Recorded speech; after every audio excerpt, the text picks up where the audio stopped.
Meanwhile, in the Senate, a bipartisan proposal to fight fraud continues to move forward. In the last few hours, a bill to create a new statewide office inspector general got another hearing in committee. Danny Spiewak is live at the Capitol with a closer look at this one. Danny?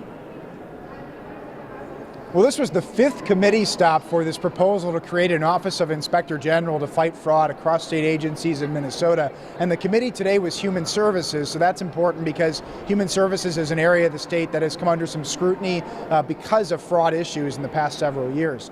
Now, the sponsor of this bill in the Senate is DFL Senator Heather Gustafson, but the measure also has two Republican co-sponsors working on it with her, in addition to a couple of other Democrats. If approved, the legislation would create an independent Office of Inspector General that would have the power to investigate fraud across all state agencies. Currently, 3 state agencies in Minnesota, including the Department of Human Services, already have their own inspectors general.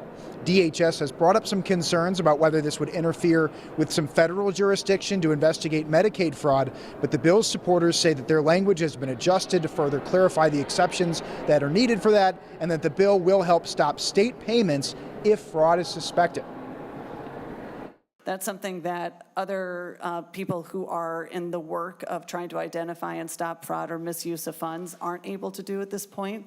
And so it's, that is another area where we know that this would fill a gap that is currently missing.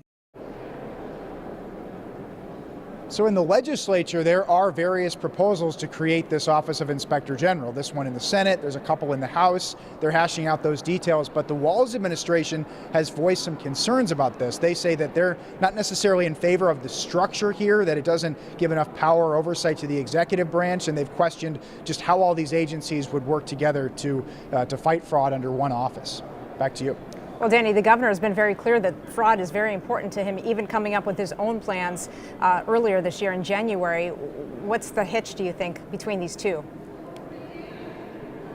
That's an interesting question. The governor has his own proposal that he moved forward with an executive order that centralizes that BCA fraud unit, within the Bureau of Criminal Apprehension. So the last we spoke to the governor's office, they're not necessarily opposed to an Office of Inspector General. It's not like they're flat out against it, but they're just working through some details and haven't said whether the governor would sign such a measure if it got to his desk.